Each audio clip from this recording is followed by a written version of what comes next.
지난 시간에는 창세기에 나타난 그 천지 창조, 인간의 타락, 가인과 아벨의 헌물, 홍수 심판 등 이 사건을 중심으로 해서 그리스도의 모습을 살펴보았는데요.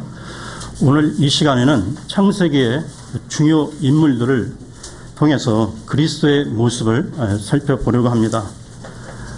창세기 8장의 홍수 심판 이후 지면에는 또다시 많은 사람들로 번성하기 시작했지만 사람들은 하나님을 잊어버리고 다시 우상 숭배에 빠지게 됩니다.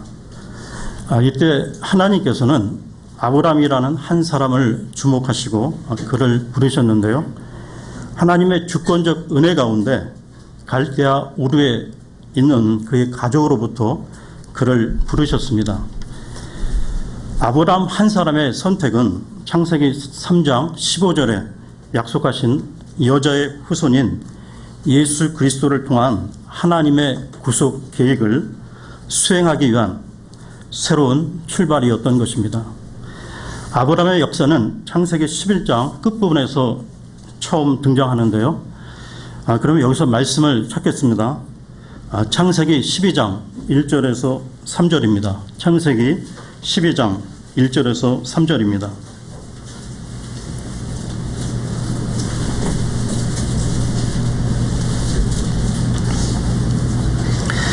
그런데 전에 주께서 아브람에게 이르시되 너는 내 고향과 친족과 아버지 집에서 나와 내가 네게 보여줄 땅으로 가라. 내가 너로부터 큰 민족을 만들고 네게 복을 주어 내 이름을 크게 하리니 네가 복이 되리라. 너를 축복하는 자들에게는 내가 복을 주고 너를 저주하는 자에게는 저주를 내리리니 내 안에서 땅의 모든 가족들이 복을 받으리라 하셨더라. 하나님께서는 세상 나라들 가운데 한 특별한 민족을 세우시기로 작정하셨는데요. 창세기에는 1장부터 50장까지 네 사람, 아브라함, 이삭, 야곱, 요셉이라는 중요 인물들을 비중 있게 다루고 있습니다. 우리는 인류 역사 속에서 하나님의 뜻하신 목적과 더불어 기록된 성경의 영감, 인스피레이션을 믿지 않을 수 없는데요. 성경의 첫 번째 책인 창세기는 12장부터 50장까지 이 네 사람의 역사에 대해 담담히 서술하고 있다는 것입니다. 성경은 1차적으로 구속의 책이라고 할 수가 있는데요. 성경이 과학적으로 오류가 없지만 성경은 1차적으로 과학책은 아닙니다.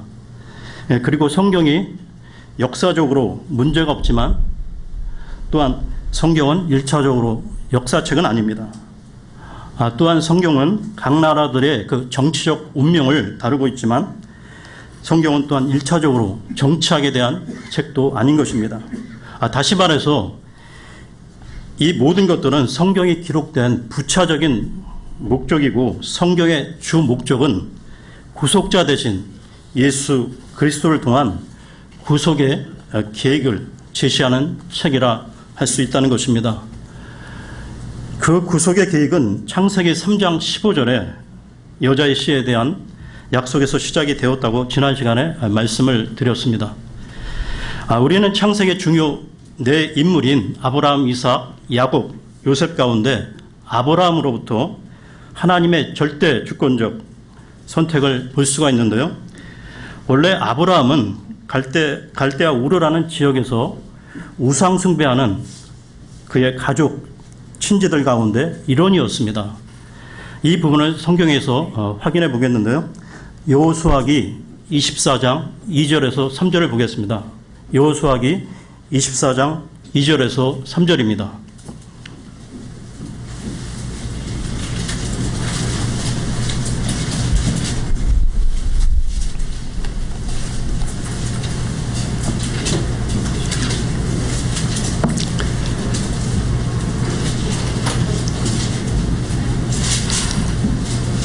여호수아가 온 백성에게 이르되 주 이스라엘의 하나님께서 이같이 말씀하시기를 옛날에 너희 조상들 곧 아브라함의 아버지이자 나홀의 아버지인 데라가 강 저편에 거하며 다른 신들을 섬겼으나 내가 너희 조상 아브라함을 강 저편에서 치하여 가나안 온 땅으로 도로 인도하고 그의 씨를 번성하게 하며 그에게 이삭을 주었고, 이처럼 하나님께서는 아브라함을 우상 숭배하는 그의 가족 친지들로부터 따로 뽑아내심으로 아브라함은 하나님의 주권적 은혜의 예표가 되었습니다.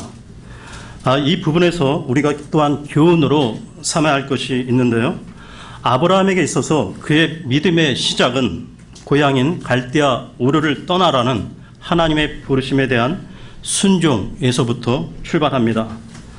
하나님을 만나기 전에 했던 우상을 비롯한 모든 것에서 떠나 하나님의 언약을 붙잡은 아브라함처럼 우리 또한 불신자 때 했던 모든 것이 다 정리되고 생각과 행동, 삶의 모든 것이 새로워져야 한다는 것입니다.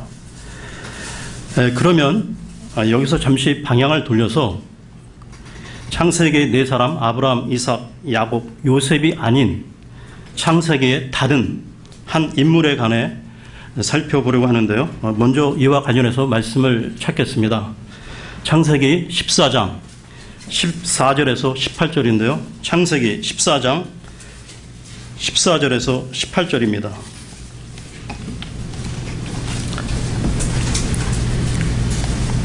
아브라함이 자기 형제가 포로가 되었다는 것을 듣고 자기 집에서 태어나 훈련을 받은 종 318명을 무장시켜 단까지 그를 쫓아가서 그들을 대적하려고 밤에 직접 자기와 자기 종들을 나누어 그들을 치고 다마스커스 왼쪽에 있는 호바까지 그들을 쫓아가서 모든 재물을 되찾아오며 또 자기 형제 롯과 그의 재물과 또 여인들과 사람들도 되찾아왔더라.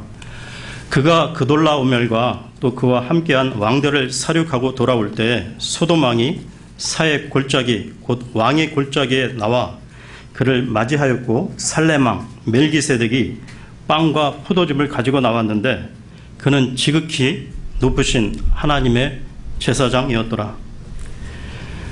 지금 읽은 9절에서 18절에 멜기세덱이라는 인물이 나오는데요. 이 멜기세덱은 예수 그리스도를 예표하는 사람입니다. 그러면 멜기세덱의 어떤 면이 예수님을 예표하는 것일까요? 이 멜기세덱은 아브라함과 동시대 인물로 살렘 왕이었으며 제사장이었는데요. 예수님 또한 왕이요 제사장이십니다. 이 신비의 사람 멜기세덱과 관련된 말씀이 히브리서에 또 나오는데요. 히브리서 7장 1절에서 3절을 보겠습니다. 히브리서 7장 1절에서 3절입니다.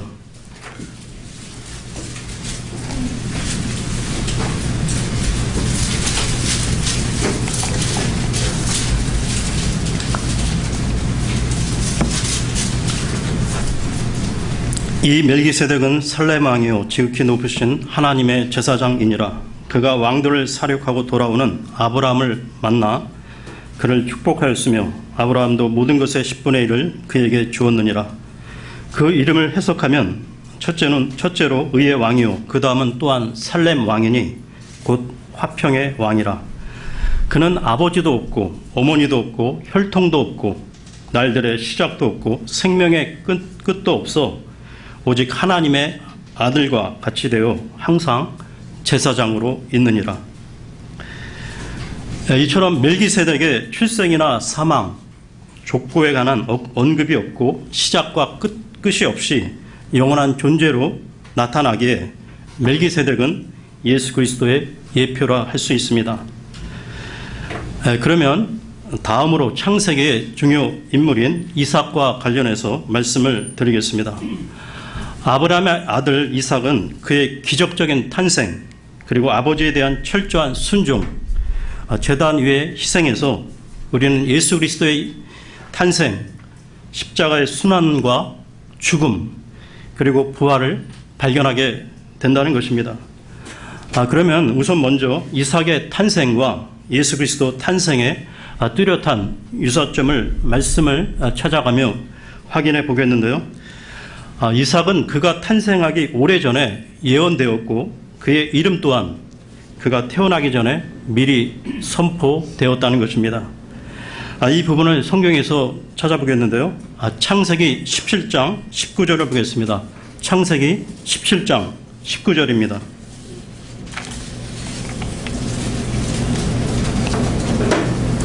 하나님께서 이르시되 참으로 네 아내 사라가 네게 아들을 낳으리니 너는 그의 이름을 이삭이라 하라.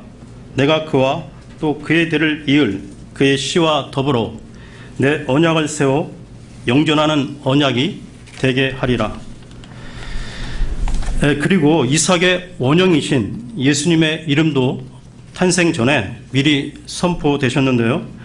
마태복음 1장에는 요셉이 그 아내 마리아가 잉태하였다는 사실을 알게 된 후 주의 천사가 예수의 탄생을 예고하는 내용이 나옵니다. 그러면 마태복음 1장 20절에서 21절을 보겠습니다. 마태복음 1장 20절에서 21절입니다.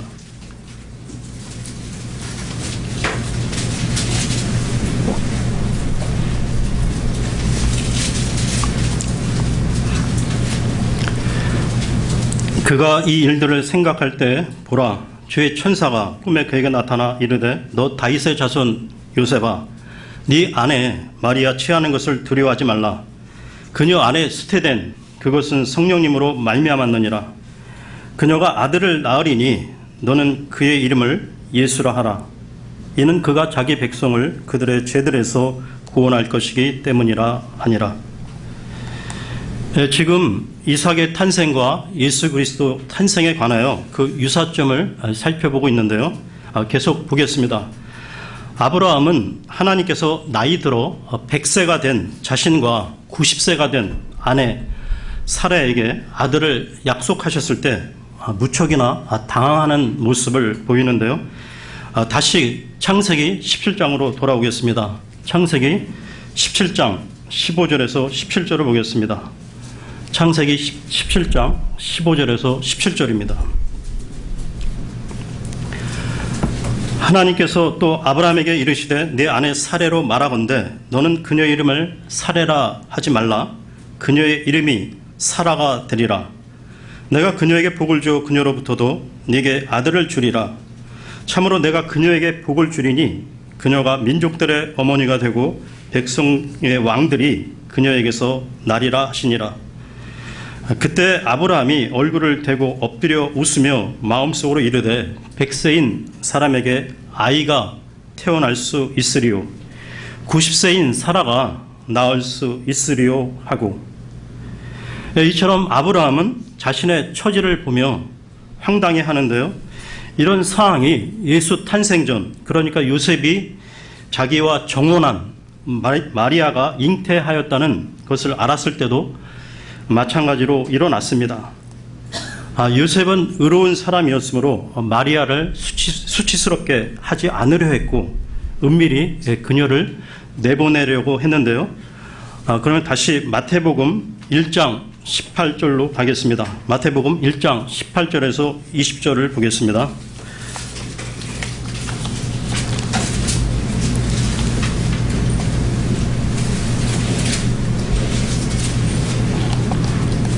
이제 예수 그리스도의 태어나심은 이러하니라. 그분의 어머니 마리아가 요셉과 정혼하였을 때 그들이 함께하기 전에 그녀가 성령님으로 말미암아 아이를 뵌 것이 드러나매 그때 그녀의 남편 요셉은 의로운 사람이므로 그녀를 공개적인 본보기로 삼기를 원치 아니하여 은밀히 그녀를 버리려고 마음먹었으나 그가 이 일들을 생각할 때 보라 주의 천사가 꿈에 그에게 나타나 이르되 너 다윗의 자손 요셉아 네 아내 마리아 취하는 것을 두려워하지 말라. 그녀 안에 수태된 그것은 성령님으로 말미암았느니라. 그리고 이삭의 탄생과 예수의 탄생에 있어서 또 한 가지 유사점을 발견할 수가 있는데요. 초자연적으로 잉태된 아이들이 태어나기 전 어머니 사라와 어머니 마리아의 반응이 동일하다는 것입니다. 하나님께서 아브라함에게 오셔서 90세 된 아내 사라에게 아들을 약속하셨을 때 사라는 황당해하며 웃었습니다. 그녀는 그것이 전혀 불가능한 일이라고 생각했는데요. 그러면 창세기 18장 10절에서 12절을 보겠습니다. 창세기 18장 10절에서 12절을 보겠습니다.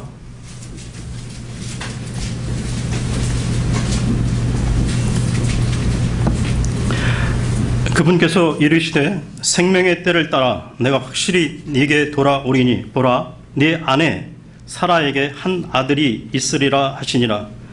사라가 그에 뒤에 있던 장막문에서 그것을 들었더라.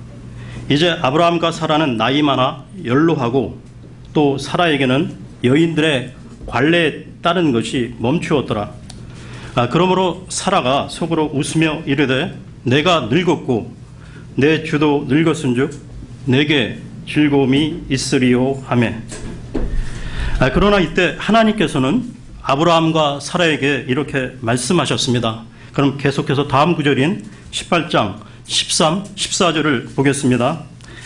주께서 아브라함에게 이르시되 어찌하여 사라가 웃으며 이르기를 내가 늙었거늘 정말로 아이를 낳으리요 하느냐. 주에게 너무 어려운 일이 있느냐. 생명의 때를 따라 내가 정한 때에 내게 돌아오리니 사라에게 한 아들이 있으리라 하시니라. 다음은 예수 탄생 전 마리아의 경우인데요. 누가복음 1장 30절에서 31절을 보겠습니다. 누가복음 1장 30절에서 31절입니다.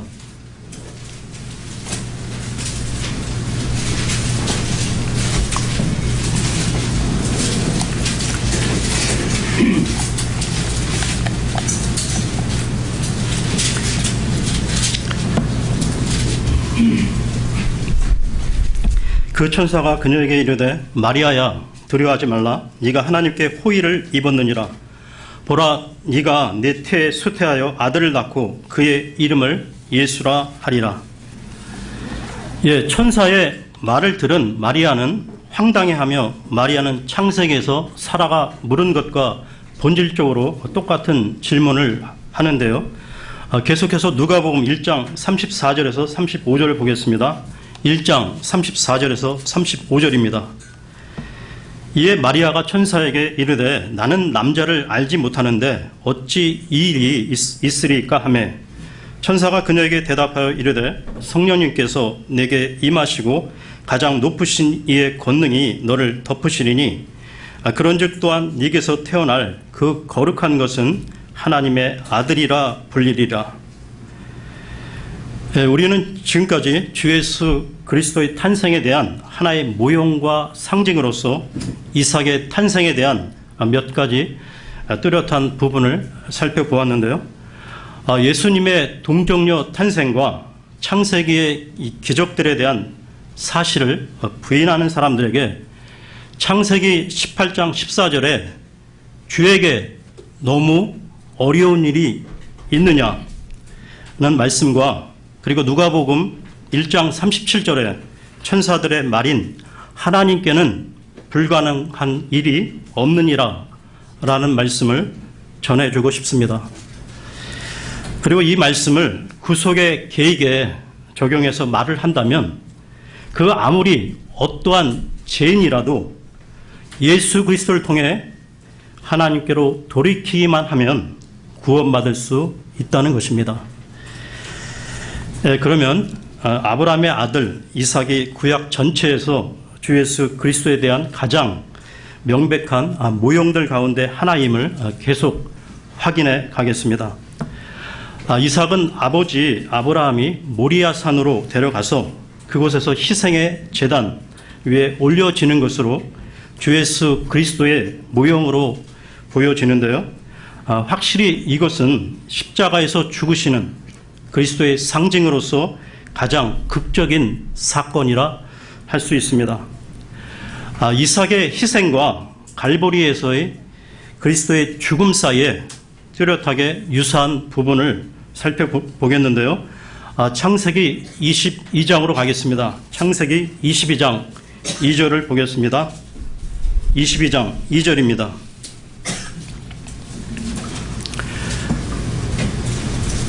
그분께서 이르시되 이제 네 아들 곧 네가 사랑하는 내 유일한 아들 이삭을 데리고 모리아 땅으로 가서 거기서 내가 네게 일러줄 산들 중에 하나에서 그를 번제 헌물로 드리라 하시니라.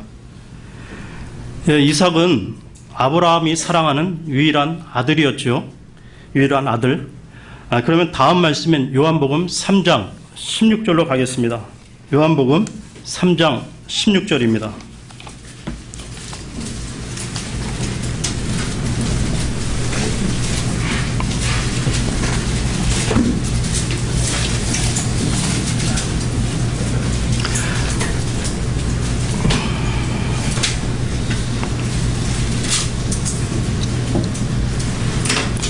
하나님께서 세상을 이처럼 사랑하사 자신의 독생자를 주셨으니 이것은 누구든지 그를 믿는 자는 멸망하지 않고 영존하는 생명을 얻게 하려 하심이라. 예, 이삭처럼 예수님은 하나님 아버지의 독생자이셨습니다. 그리고 아브라함의 사랑은 모두 이삭에게 집중되었듯이 예수님 역시 하나님 아버지께 모든 사랑을 받는 분이셨습니다. 성경 기자인 누가는 예수님께서 침례 받으실 때 이렇게 밝히고 있는데요. 누가복음 3장 22절을 보겠습니다. 누가복음 3장 22절입니다.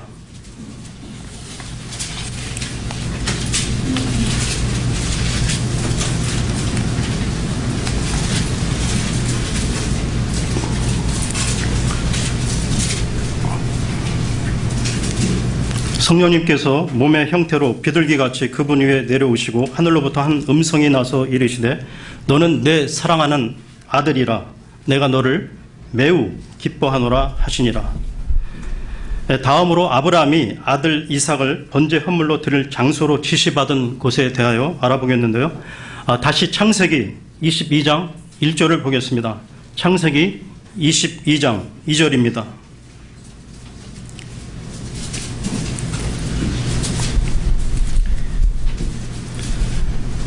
그분께서 이르시되 이제 네 아들 곧 네가 사랑하는 내 유일한 아들 이삭을 데리고 모리아 땅으로 가서 거기서 내가 네게 일러줄 산들 중에 하나에서 그를 번제 헌물로 드리라 하시니라. 네, 지금 이 구절에 모리아 땅이라는 지명이 나오는데요. 이 모리아 땅은 예루살렘 지역을 말하는 것으로 아브라함의 외아들 그 이삭이 번제 헌물로 바쳐지려 했던 그 장소에서 바로 그 장소에서 2000년 후에 하나님의 독생자이신 예수 그리스도가 세상 죄를 제거하시는 어린 양으로 희생 헌물이 되셨던 것입니다. 계속해서 그럼 다음 구절을 보겠는데요. 창세기 22장 9절에서 10절입니다. 22장 9절에서 10절입니다. 하나님께서 그에게 일러주신 것에 이르니라. 아브라함이 거기에 제단을 쌓고 가지런히 나무를 놓고는 자기 아들 이삭을 결박하여 제단의 나무 위에 놓고 자기 손을 내밀어 칼을 잡고 자기 아들을 죽이려 하더니. 이처럼 모든 일의 절차는 신중히 행해졌는데요. 이삭은 전혀 저항하지 않았습니다. 그는 쉽게 나이 많은 아버지를 물리칠 수도 있었겠지만 어떤 불평이나 저항도 하지 않았습니다. 이 사항은 이때로부터 오랜 시간이 흐른 후 예수님께서 십자가로 가시기 전에 기도하시기를 그러나 내 뜻대로 하지 마옵시고 아버지의 뜻대로 하옵소서라고 외치신 겟세마네의 장면을 떠오르게 합니다. 그리고 아브라함이 자신의 아들을 번제 헌물로 바치기까지 절대 순종한 이유를 히브리서 11장에서 찾을 수 있는데요. 히브리서 11장 17절에서 19절을 보겠습니다. 히브리서 11장 17절에서 19절입니다.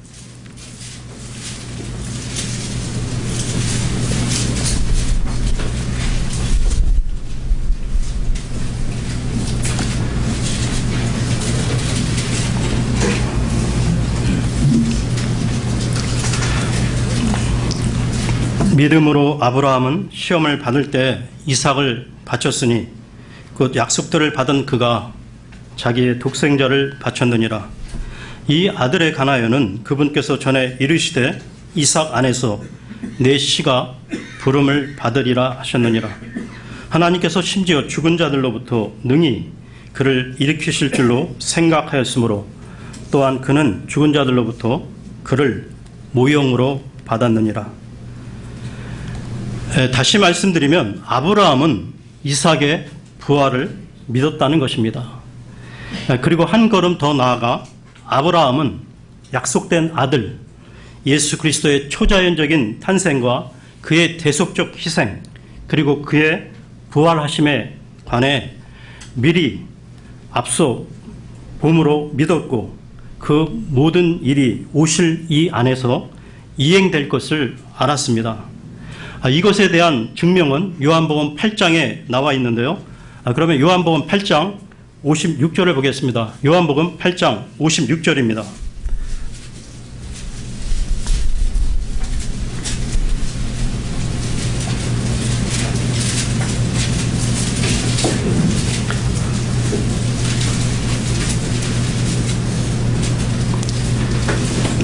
너의 아버지 아브라함은 나의 날 보기를 기뻐하다가 그 날을 보고 즐거워하였느니라 하시니, 여기서의 나는 예수 그리스도를 말하는 겁니다. 이처럼 아브라함과 예수 그리스도가 시간을 초월하여 교류하고 있다는 이 사실이 너무나 놀랍지 않습니까? 그러면 오늘은 여기서 마치겠습니다.